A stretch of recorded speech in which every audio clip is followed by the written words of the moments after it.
Assalamualaikum anak-anak. Apakah kalian sudah siap untuk belajar hari ini? Hari ini kita akan belajar tentang sistem pernapasan pada hewan. Menurut anak-anak, apakah hewan bernapas seperti manusia? Seperti manusia, hewan juga bernapas untuk mengambil oksigen dan membuang karbon dioksida. Sistem pernapasan hewan adalah proses alamiah yang dilakukan oleh hewan untuk menghirup oksigen agar dapat bertahan hidup. Namun, sistem pernapasan pada hewan berbeda dari manusia. Bahkan, sistem pernapasan pada hewan pun berbeda-beda sesuai jenisnya. Berikut sistem pernapasan pada beberapa jenis hewan. Yang pertama adalah sistem pernapasan pada cacing. Cacing tidak mempunyai alat pernapasan khusus. Cacing bernapas melalui permukaan kulit. Kulit cacing selalu basah dan berlendir untuk memudahkan penyerapan oksigen dari udara. Oleh karena itu, cacing menyukai tempat lembab untuk menjaga supaya kulit tubuhnya selalu basah dan berlendir. Di bawah permukaan kulit cacing yang tipis terdapat pembuluh udara. Saat udara masuk melalui kulit, oksigen diikat oleh darah. Pada darah cacing terkandung hemoglobin sehingga mampu mengikat oksigen. Oksigen yang diikat oleh hemoglobin lalu diedarkan ke seluruh tubuh. Zat sisa pembakaran berupa karbon dioksida dan uap air dikeluarkan dari tubuh juga melalui permukaan kulit. Kedua yaitu sistem pernapasan pada serangga atau insekta. Seperti hewan lain, serangga bernapas dengan mengisap oksigen dan melepaskan karbon dioksida. Namun, alat pernapasan serangga berbeda dengan hewan lain.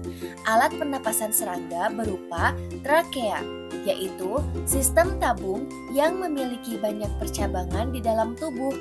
Percabangan trakea disebut trakeola. Trakea mengedarkan oksigen langsung ke semua sel tubuh dan organ serta menyerap karbon dioksida dari semua sel tubuh untuk dibuang. Udara memasuki trakea melalui pori-pori kecil di permukaan tubuh serangga yang disebut spirakel. Selanjutnya, udara beredar melalui pembuluh udara kecil. Sel-sel tubuh mengambil oksigen langsung dari pembuluh udara kecil itu. Karbon dioksida dari sel akan mengalir ke trakeola lalu dibuang melalui lubang spirakel. Semua makhluk hidup, termasuk ikan, memerlukan oksigen supaya tetap hidup. Pengambilan oksigen ini melalui proses pernapasan yang melibatkan organ pernapasan. Ikan bernapas dengan organ khusus mirip saringan yang disebut insang. Insang berbentuk lembaran tipis berwarna merah muda dan selalu lembab.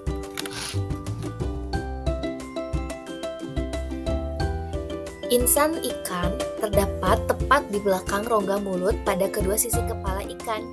Biasanya insang dilindungi oleh selaput atau rangka yang disebut tutup insang atau operculum. Keempat yaitu alat. Setelah berumur 9 hari, kecebong bernapas menggunakan insang dalam. Insang dalam akan menyusut seiring mulai berfungsinya paru-paru dan katak muda pun tumbuh menjadi katak dewasa. Katak dewasa bernapas menggunakan paru-paru dan permukaan kulit. Di dalam paru-paru terdapat banyak gelembung udara yang sangat kecil berselaput dan penuh dengan kapiler darah. Di dalam gelembung udara, oksigen diserap dan karbon dioksida dikeluarkan. Selain dengan paru-paru, katak juga bernapas melalui kulit. Permukaan kulit katak selalu basah agar memudahkan penyerapan oksigen dari udara. Selanjutnya yaitu sistem pernapasan pada hewan reptil atau hewan melata. Reptil bernapas menggunakan paru-paru. Udara masuk melalui hidung, lalu ke batang tenggorokan, lalu ke paru-paru.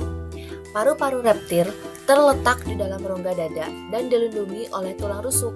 Paru-paru reptil sederhana dengan beberapa lipatan dinding yang dapat memperbesar permukaan paru-paru.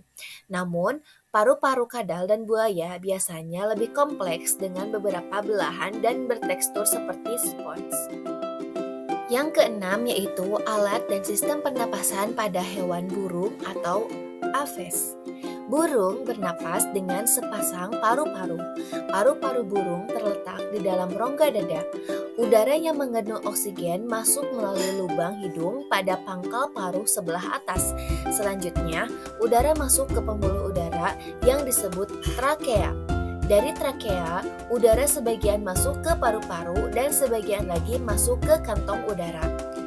Burung menghirup udara sebanyak-banyaknya saat tidak terbang. Sebaliknya, saat terbang, burung tidak menghirup udara. Udara dihembuskan dari kantong udara ke paru-paru. Kantong udara burung berfungsi sebagai tempat menyimpan udara. Saat tidak terbang, burung menghirup udara sebanyak-banyaknya. Udara yang dihirup itu kemudian disimpan dalam kantung udara. Saat terbang, burung tidak menghirup udara, melainkan mengambil dari kantong udara. Kantong udara juga membantu burung saat terbang, membantu mencegah hilangnya panas tubuh yang terlalu besar dan memperkeras suara. Alat dan sistem pernapasan pada hewan mamalia. Mamalia adalah jenis hewan yang menyusui anaknya. Ada dua jenis mamalia, yaitu mamalia darat dan mamalia air. Mamalia darat misalnya kambing, sapi, kerbau, dan kuda. Mamalia air misalnya paus, lumba-lumba, dan sebagainya. Alat pernapasan mamalia darat terdiri atas hidung, pangkal tenggorokan, batang tenggorokan, dan paru-paru. Perhatikan gambar organ pernapasan kuda berikut. Pada mamalia air, hidungnya dilengkapi dengan katup. Saat mamalia tersebut menyelam, katup akan menutup. Sebaliknya, saat mamalia tersebut muncul ke permukaan air, katup terbuka. Saat itulah mamalia air tersebut akan menghirup oksigen serta mengeluarkan karbon dioksida dan uap air. Oke anak-anak, sekarang sudah tahu kan sistem pernapasan pada hewan? Jika teman-teman mempunyai pertanyaan, silahkan tanyakan langsung kepada gurumu ya. Semoga video ini dapat bermanfaat.